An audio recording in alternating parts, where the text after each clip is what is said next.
Mesdames et messieurs, chers téléspectateurs, bienvenue dans cette émission spéciale dédiée à notre fonction publique, moderne et performante au service de tous, l'émission qui nous donne toutes les informations sur la fonction publique et qui nous présente au mieux les activités du ministère de la fonction publique. Madame Anne-Désirée Ouloto, ministre de la fonction publique, se rend dans le district de la vallée du Bandama pour communier avec tous les fonctionnaires et agents de l'État. Elle communiquera la vision du chef de l'État. Elle recueillera aussi toutes les préoccupations des fonctionnaires et agents de l'État dans ces régions. Suivons ensemble cet élément.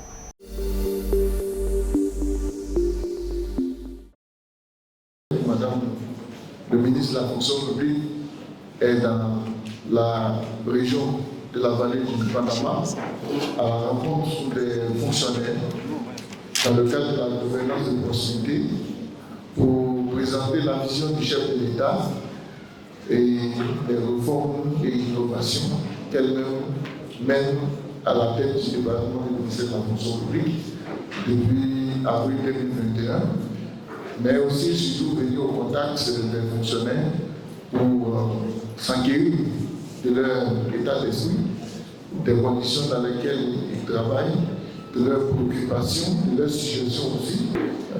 Madame le ministre a pu, pendant près de 4 heures de temps, échanger avec l'ensemble des fonctionnaires présents autour des problématiques de gestion des carrières.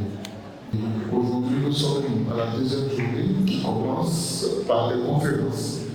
Et c'est l'objet de notre présence dans cette salle de réunion de la préfecture de région de Béguin.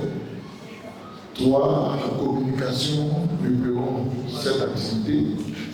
Il s'agit des droits et obligations du fonctionnaire, de quelques aperçus sur la procédure disciplinaire. Il s'agira aussi de vous présenter deux outils, je peux dire comme ça, de modernisation de notre administration, notamment le Centre de relations usagers clients, qui est une création nouvelle que le directeur de la qualité et de l'accompagnement du changement se fera fort de vous présenter. Et il y aura également une communication sur l'observatoire du service public que le secrétaire permanent vous présentera. Donc, comme le nom l'indique, déontologie de la fonction publique, c'est l'ensemble des droits et des obligations du fonctionnaire. Donc, en termes de droits, on a des éléments d'avantages qui sont reconnus aux fonctionnaires de façon générale. Même quand on le sort de sa peau de fonctionnaire, il a ces éléments-là qui sont des avantages. Le premier de ces éléments-là, c'est la liberté d'opinion. On est libre d'avoir des opinions, chacun a son opinion.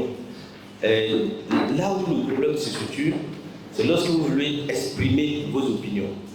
Quand vous vous asseyez, vous êtes dans cette salle, peut-être, je ne sais pas, 300, 400 personnes, mais chacun a une opinion. Certains ont même 2, 3 opinions dans leur tête. Mais ça ne pose pas de problème. Si chacun commence à exprimer ses opinions, ça va poser problème. C'est pour ça qu'on dit aux fonctionnaires comme à toute autre personne qui n'était pas fonctionnaire, de savoir exprimer ses opinions. Après la liberté d'opinion, vous avez le droit syndical. On est libre d'adhérer à un syndicat, même quand on n'est pas fonctionnaire. Quand on est travailleur de l'entreprise structurable de Boaké, on peut s'organiser en syndicat. Donc, il y a un élément d'avantage qui est reconnu par la Constitution et par le statut général à tout, y compris les fonctionnaires. Et ce droit syndical s'accompagne d'un autre élément qui est pour nous comme un droit, que le droit de grève. On peut avoir des réclamations, des revendications, des doléances qu'on porte à notre supérieur hiérarchique. Donc c'est très important. Donc quand nous avons ces éléments que nous portons, que ce n'est pas satisfait, un autre droit nous est reconnu, c'est le droit de grève. On peut recourir à la grève pour pouvoir porter nos revendications. Et les grèves à ces procédures, tous ceux qui sont membres d'une organisation syndicale dans cette salle connaissent la procédure de grève qui commence par les négociations pour aboutir au dépôt du préavis de grève qui est de 6 jours ouvrables avant le déclenchement de la grève.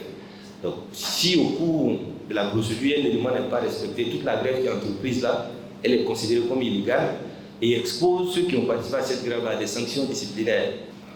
Après, ces droits qui sont reconnus à tout le monde, tous les citoyens, vous avez les droits qui sont rattachés à la qualité de fonctionnaire. Les droits reconnus aux fonctionnaires attachés à la qualité de fonctionnaire, la rémunération. Mais avant la rémunération, c'est la garantie de l'emploi. Et quand je suis fonctionnaire, j'ai passé un concours CHADMI, j'ai commencé à travailler, j'ai fini ma formation, mon emploi est garanti. Tant que je suis correct, tant que je ne commets pas de faute, mon emploi est garanti jusqu'à mes 60 ans ou bien à mes 65 ans. 60 ans, c'est les grades D1 et A3 qui vont à 60 ans à la retraite. 65 ans, c'est A4 jusqu'à A7. À côté de la rémunération, vous avez les avantages sociaux qui commencent par le congé. Le congé annuel est un droit. Quand vous travaillez, que vous faites 1 an de service effectif, vous avez droit à 30 jours de congé, 1 mois. Mais le congé se prend en tenant compte des nécessités de service. N'allez pas dire au directeur régional, monsieur le DR, on dit que le congé est un droit. Moi, je m'en vais. Vous êtes 2 secrétaires, vous vous dites que vous partez à la même période. Il dit, mais si vous allez à la même période, mon secrétariat arrête de fonctionner. On va le prendre en considérant les nécessités des services. Donc, vous modulez. Alors, après les congés, vous avez les autorisations spéciales d'absence. Autorisation spéciale d'absence est différente de permission pour événements familiaux. Autorisation spéciale d'absence, vous avez 2. Il y a les autorisations qu'un fonctionnaire candidat à une élection peut prendre pour battre campagne. Ça, c'est une autorisation spéciale d'absence. Donc, on va lui accorder l'autorisation durant la période de campagne. Mais l'État n'est pas obligé de payer cette période-là. On a les autorisations également qui sont reconnues aux fonctionnaires qui appartiennent à certains comités. Par exemple, je suis membre du comité de contrôle de la MUJEPSI. Si je suis à Boundiali, le comité doit se réunir à Abidjan, je prends une autorisation spéciale d'absence, je vais et je suis rémunéré. Et les permissions spéciales d'absence, vous les connaissez, c'est la naissance d'un enfant dans le foyer du fonctionnaire, c'est 3 jours, mais c'est pour nous les hommes et les femmes ne sont pas concernées. Elles ont combien de jours? Elles ont 3 mois et demi. Alors, le premier chantier sur lequel nous avions travaillé, sur l'instruction du cabinet, donc de Madame le ministre, c'était de pouvoir réaliser pour le ministère un manuel de procédure. Ce que nous avons fait, et c'est sur la base des procédures rédigées que plus tard, nous sommes passés, on va dire, à l'étape suivante, qui est de dématérialiser la procédure. Donc la procédure, elle est en format papier. Aujourd'hui, si vous allez sur le site de la fonction publique, vous avez l'ensemble des procédures dématérialisées. Donc il y en a 28 disponibles. Et dans les 28, vous allez remarquer la procédure de gestion des réclamations usagers-clients.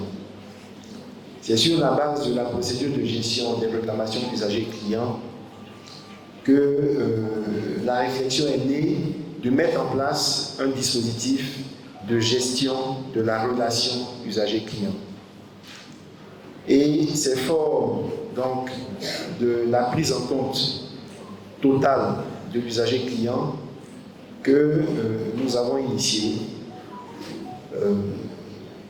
le centre de relation qui a pour mission essentielle aujourd'hui de se positionner comme interface entre l'ensemble de nos usagers, notamment des fonctionnaires et agents de l'État civil, et l'administration du ministère de la fonction publique.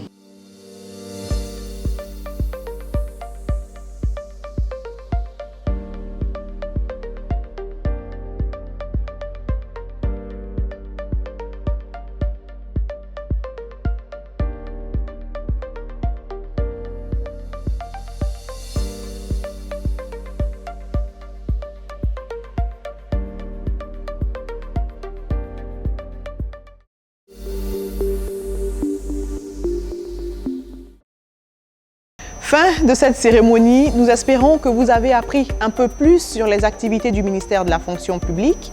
N'oubliez surtout pas de vous rendre sur le site de la fonction publique qui s'affiche au bas de votre écran pour plus ample information. Nous, on se donne rendez-vous mercredi prochain. D'ici là, portez-vous bien et à bientôt.